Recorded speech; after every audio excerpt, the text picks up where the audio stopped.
구약 성경에 39권의 책이 들어있죠. 창세기, 출애굽기 이렇게 우리가 익히 아는 책들로부터 너무나 작아서 오바댜 이런 것은 찾기도 힘들어요. 단 한 장밖에 되지 않고요. 그 모든 책이 구약 성경 39권인데요. 이 39권의 구약 성경을 크게 세 가지로 구분합니다. 첫째는 율법서라고 하고요. 우리가 잘 아는 창세기, 출애굽기, 레위기, 민수기, 신명기 하는 책을 율법서라고 부르고요. 두 번째는 예언서입니다. 예언의 말씀들이죠. 이사야, 예레미야, 그리고 뒤에 나오는 많은 소예언자들의 예언서들. 그리고 세 번째가 성문서입니다. 율법서는 우리가 잘 알고 있는 모세오경이고요. 예언서는 두 가지가 있는데요. 말 그대로 예언의 말씀이 있고요. 우리가 계속 공부했던 역사책들 있죠.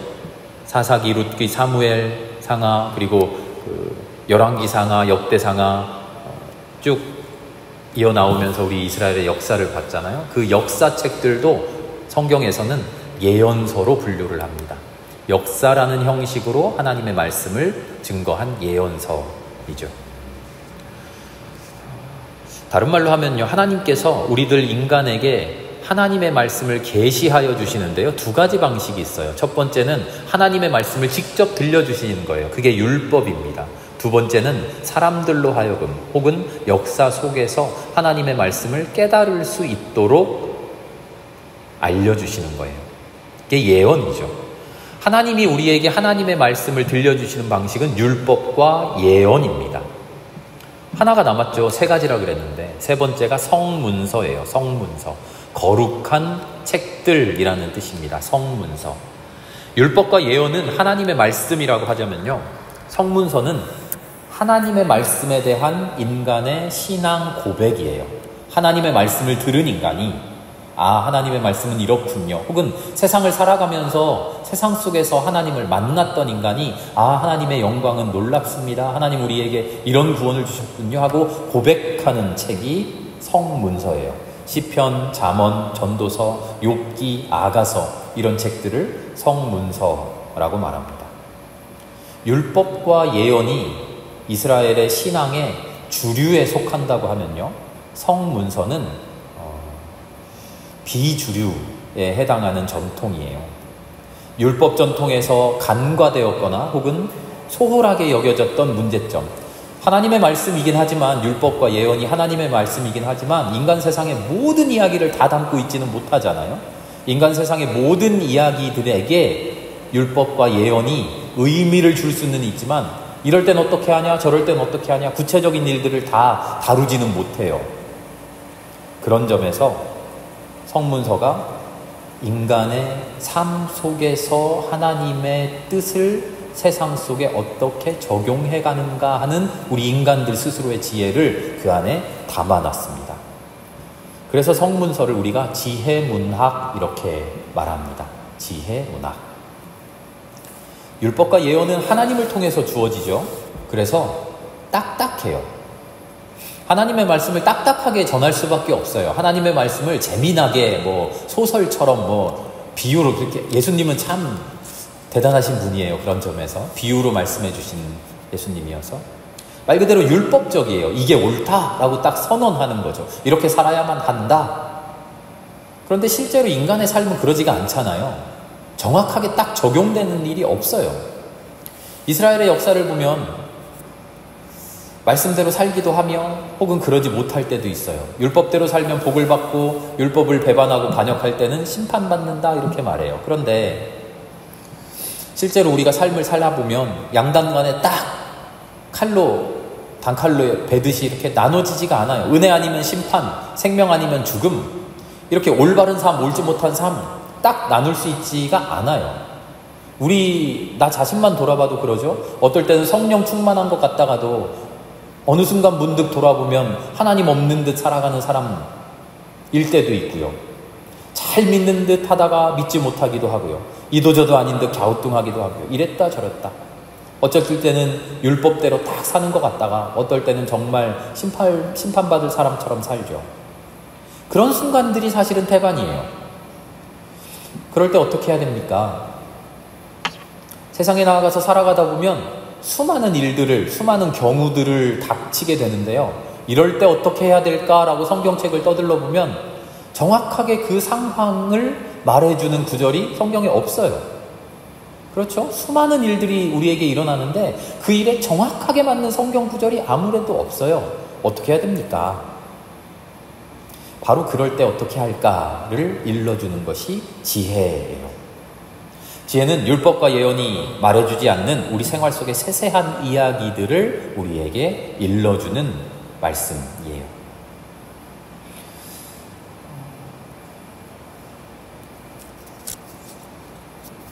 그래서 지혜 문서들을 시편과 잠언, 특별히 잠언에 그런 이야기들이 많이 나오는데요.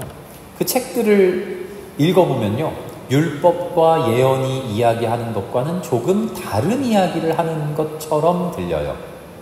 예를 들면 이런 겁니다. 율법과 예언은요, 가난을 두고 뭐라고 이야기하냐면 개인의 책임이라고 이야기하지 않아요. 네가 성실하지 못하게 살아서 그래, 네가 게을러서 그래, 이팔자가 그래, 그렇게 이야기하지 않습니다. 율법과 예언은 가난을 뭐라고 이야기합니까? 공동체의 책임이라고 말합니다. 우리 모두가 함께 보듬어야 된다고 그렇게 말하죠. 사회 전체가 가난한 자를 돌보는 것이 하나님의 뜻이다, 이렇게 선언해요. 그런데 우리의 삶에 실제로 사회 전체가 공동체를 보듬어 줍니까? 그렇게 돼야 합니다라고 말하지만 그러지 못하는 게 우리의 삶의 모습이죠. 그래서 잠언 6장을 보면요, 잠언서는 하나님의 뜻에 반하는 것처럼 오히려 가난을 개인적인 책임이라고 막 혼내요. 잠언 6장의 말씀입니다. 너무나 익숙한 말씀이죠. 게으른 사람아, 언제까지 누워있으려냐? 언제 잠에서 깨어 일어나려느냐? 조금만 더 자야지, 조금만 더 눈을 붙여야지, 조금만 더 팔을 베고 누워있어야지 하면 내게 가난이 강도처럼 들이닥치고 빈곤이 용사처럼 달려들 것이다.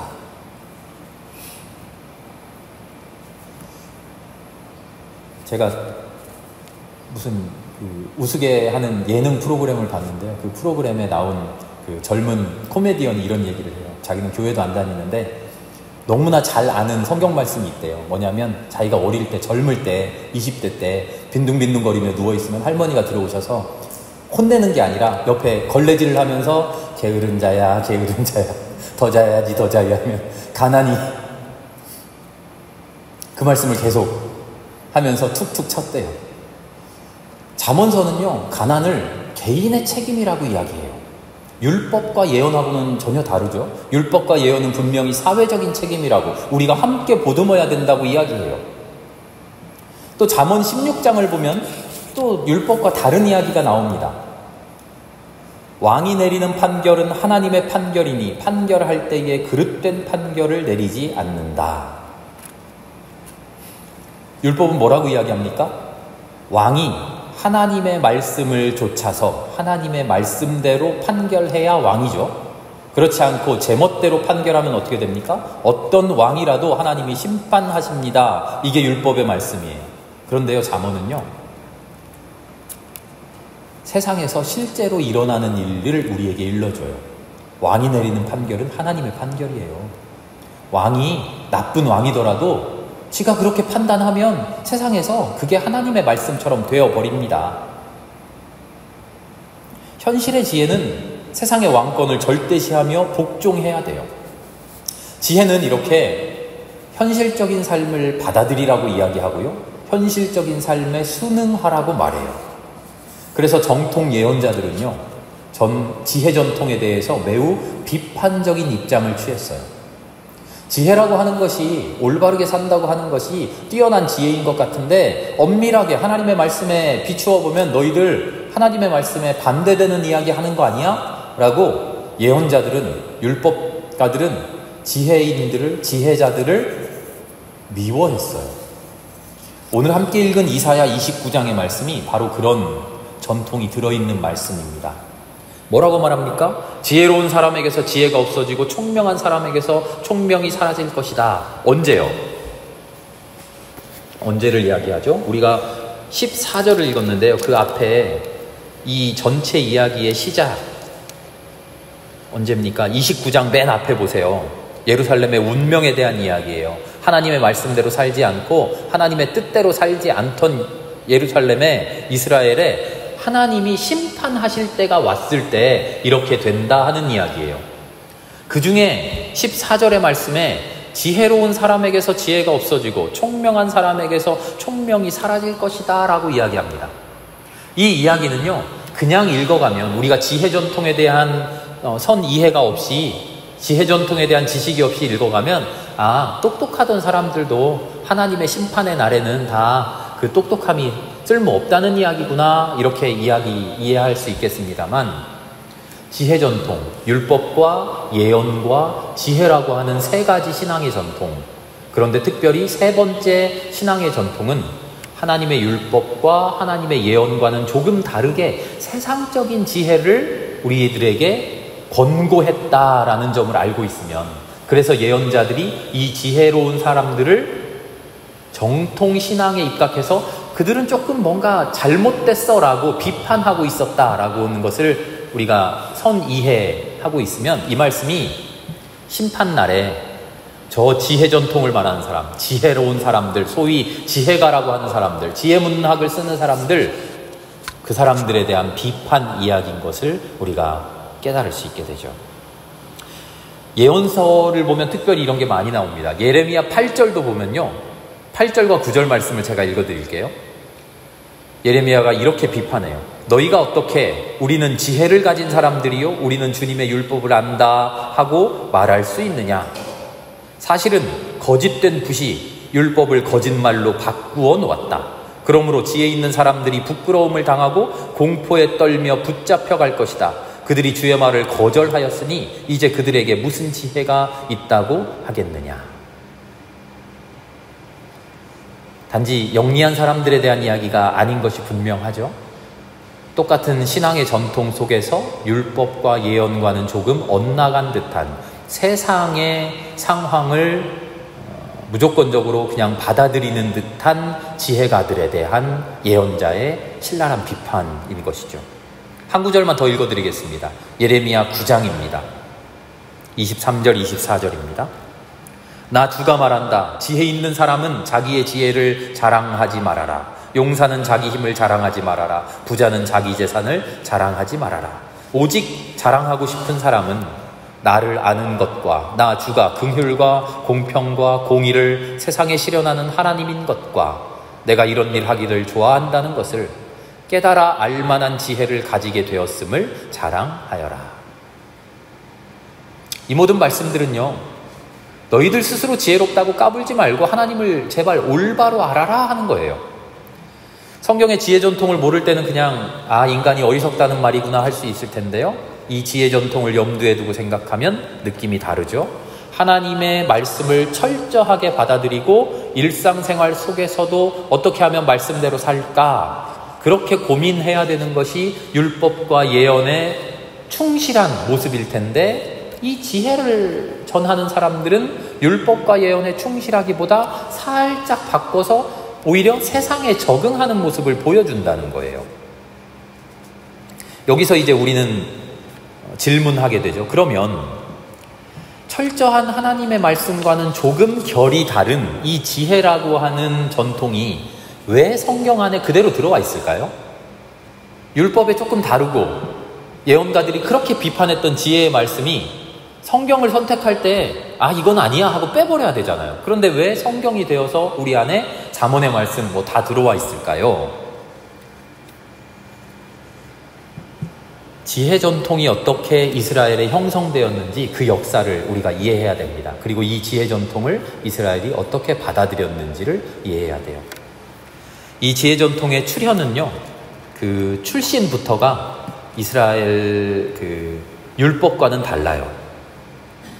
왕에게 절대권이 있습니다 하고 말하는 것이나 가난은 개인의 책임입니다 라고 말하는 것이나 이런 이야기들은요, 이스라엘 스스로의 야훼 하나님의 말씀이 아니라 어디서 왔어요? 다른 나라, 다른 문화의 산물이에요. 쉽게 말하자면 이스라엘 속으로 섞여 들어온 다른 문화예요. 이방 문화예요.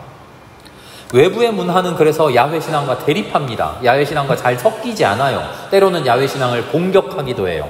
오히려 야훼 신앙이 잘못됐다 이렇게 막 비난해요. 그러면 어떻게 해야 될까요? 사사기나 이런 말씀을 보면 너희가 가나안 땅에 들어가 살 때 절대로 저들과 교류하지도 말고 그들의 신을 섬기지도 말고 그들 문화를 끌어들이지도 마라 이렇게 말씀하잖아요. 그럼 진짜로 완전히 딱 단절하고 삽니까? 그게 되나요? 안 돼요. 섞이게 되어 있어요.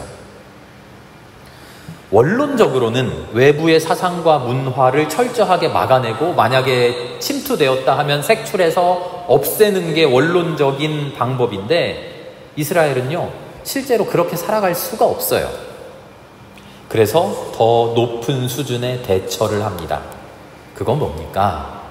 그것은 바로 우리의 문화, 우리의 믿음과 결이 다른 생각이 들어왔을 때 이 생각을 배척해버리는 게 아니라 이 결이 다른 생각을 우리의 문화를 반성하고 우리의 문화를 성찰하는 도구로 삼았던 거예요.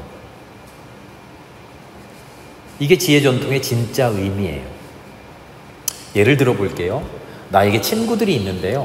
내게 있는 친구들이 100이면 100 내가 하는 모든 일을 칭찬해줘요. 내가 무슨 말만 하면은 좋은 말이라 그러고요. 내가 무슨 우스갯소리만 하면 막 뒤집어지게 깔깔 웃고요. 이 친구들이 한 명도 나에게 대해서 너 그건 잘못이야, 너 그렇게 하면 안 돼라고 말한 친구가 아무도 없어요. 나는 어떻게 될까요? 왕이 있습니다. 왕 옆에 신하들이 있는데 이 신하들이 왕에게 바른 말을 아무도 안 합니다. 왕이 이렇게 하자 그러면 저패야 옳습니다. 역시 전하 최고십니다 하고 왕에게 좋은 이야기만 합니다. 이 왕은 어떻게 될까요? 이 나라는 어떻게 될까요? 자만에 빠지고 교만에 빠지고 스스로를 망치게 되겠죠. 이스라엘 신앙도요. 하나님의 말씀이 옳습니다. 하나님의 말씀이 진리입니다. 그러나 이 진리를 붙들고 나만 옳아, 내가 최고야 라고만 하고 있으면 외부의 다른 생각 다 듣지 않고 귀를 막고 눈을 막고 하나님만 붙들고 있으면 하나님이 아무리 진리하신 진실의 하나님이라 하더라도 눈을 막고 귀를 막고 있는 존재가 우리 인간인 한 우리는 타락하게 되어 있다고요. 이스라엘은 그래서 어떤 선택을 합니까? 하나님의 말씀과 대립되는, 하나님의 말씀에 반대되기까지 하는 그 이방 문화들, 완전히 우리에게서 없앨 수 없는 이방 문화를 그러면 괜찮은 것들 받아들이고 오히려 이 이방 문화의 시선으로 우리 야훼 신앙을 들여다보자. 얘네들이 우리 야훼 신앙을 볼 때 이거 잘못됐고 이거 이상하고 이거 엉터리다라고 말하는 것을 우리가 보고 진짜로 잘못됐으면 고치자. 진짜로 엉터리면 우리도 바꾸자. 아무 소리 듣지 않고 눈을 꽉 막고서 우리가 최고야 하기보다 외부의 비판을, 외부의 시선을 적극적으로 수용해서 우리를 점점 완전하게 만들어가자 하는 성찰의 도구로 삼았던 거예요. 지혜문학은 그래서요, 율법, 예언과 대립할 수밖에 없죠. 정통 예언자들이 싫어할 수밖에 없죠. 그러나 서로가 서로를 대립하면서 서로가 서로 긴장관계 속에서 발전할 수 있게 하는 거였어요. 이게 이스라엘 신앙의 훌륭함이에요. 다른 보통 종교들이 다 그렇습니다만 종교의 보편적인 특징이 배타적이잖아요. 어떤 종교가 하나님을 믿는 종교가 그래 알라신도 믿어라 이러지 않잖아요. 모든 종교는 기본적으로 배타적이에요. 그런데 야훼 신앙은 그 배타적인 신앙 속에 외부 문화를 지혜문학이라고 하는 성문서라고 하는 형식으로 가지고 와서 스스로를 성찰하는 도구로 삼았다고 하는 매우 훌륭한 점이 있는 거예요. 종교적인 집단은 외부의 비판을 철저하게 차단하려고 그래요. 그러다 보면 건강하지 못한 모습으로 변질돼요. 제가 여러 번 말씀드렸는데 이단 사이비에 발을 한번 탁 들여놓으면 그 사람들이 제일 먼저 하는 작업이 뭐라 그랬어요?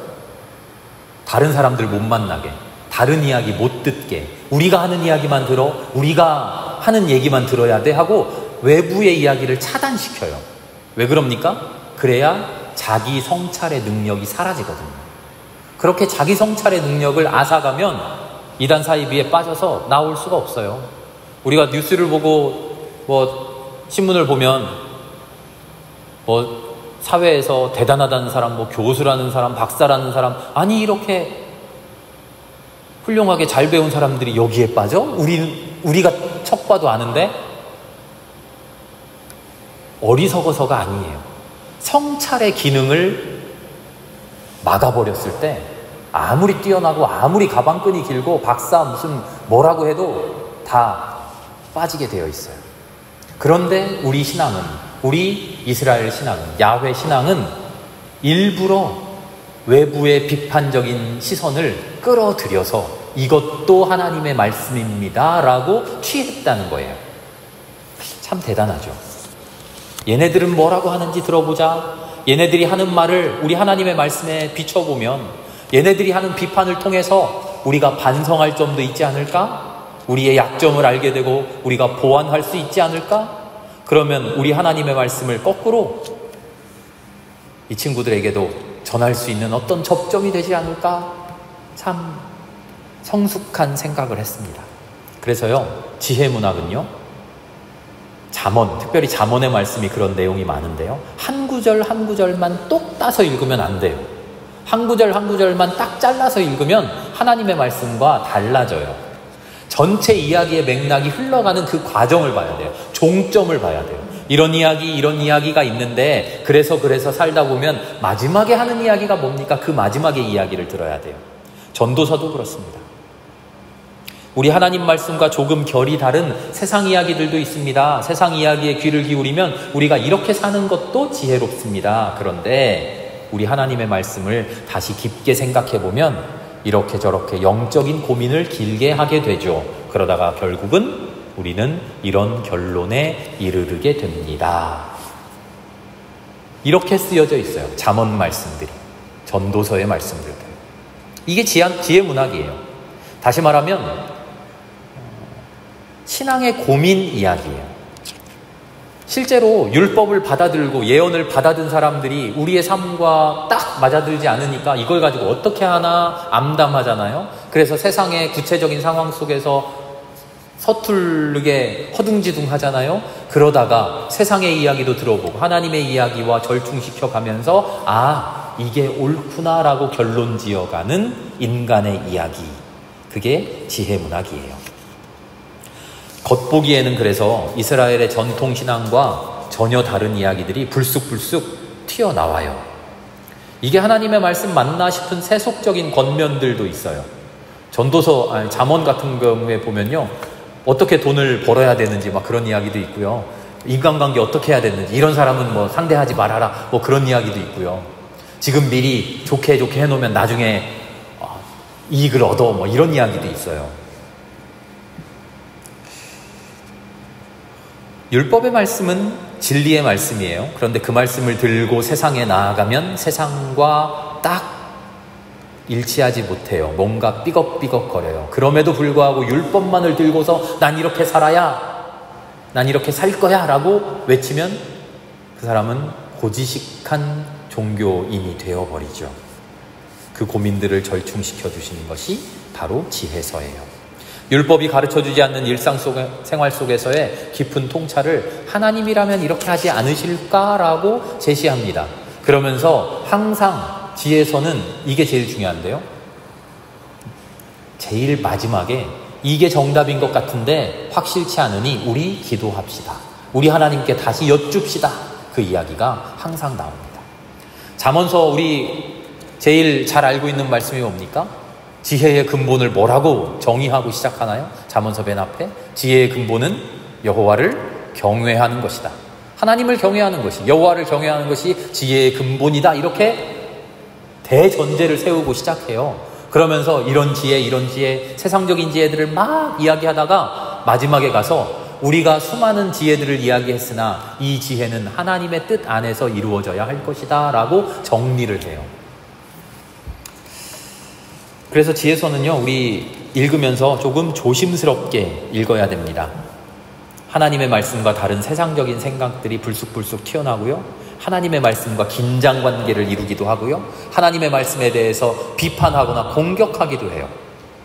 그런데 이러한 모든 내용들을 우리가 신앙 안에서 잘 소화해낼 때 우리에게 신앙의 양식이 됩니다. 그래서 지혜서는 멋모르는 지혜를, 성숙하지 않은 지혜를 널리 퍼뜨렸을 때 위험한 거죠. 그래서 예언자들이 그렇게 비판하고 있는 거예요. 그런데 우리는 걱정할 필요가 없습니다. 우리가 오늘날 성경에 들어와 있는 지혜들은요, 몇천 년의 고민과 몇천 년의 검증을 통해서 우리의 신앙에 유익한 것으로 판단된 것들만 엄선해서 성경 속에 들어와 있기 때문이에요. 이제 다음 주부터는요, 지혜서 하나하나를 살펴볼 텐데요. 그 주제와 의미, 특별히 신앙 고백의 결과들을 살펴보도록 하겠습니다. 다음 주에는요, 지혜 하면 제일 먼저 떠오르는 잠언에 대한 이야기를 함께 나눠보겠습니다. 함께 기도드리겠습니다. 하나님 감사합니다. 세상 속에서 살아가는 지혜는 어찌 보면 하나님과는 상관없는 것처럼 느껴집니다. 오히려 하나님의 말씀대로 살아가면 세상 속에서 어리석은 사람이 되어가는 것만 같습니다. 그래서 우리는 세상적인 지혜를 찾는 것 같습니다. 그러나 하나님, 그런 세상적인 지혜마저도 하나님의 말씀으로 녹여내는 우리의 신앙이 있는 것을 깨닫습니다. 세상적인 지혜에 굴복하는 것이 아니라 세상적인 지혜를 하나님의 말씀으로 성숙하게 바꿔가는 그 신앙의 성숙을 우리가 따라가 볼 수 있었으면 좋겠습니다. 그런 지혜로운 신앙인들이 우리도 되기를 소망합니다. 이 저녁의 시간 우리에게 지혜의 영을 주시고 명철의 영을 주셔서 더 성숙한 신앙인들로 거듭날 수 있도록 주여 인도하여 주시옵소서. 모든 말씀을 예수님의 이름으로 감사하며 기도합니다.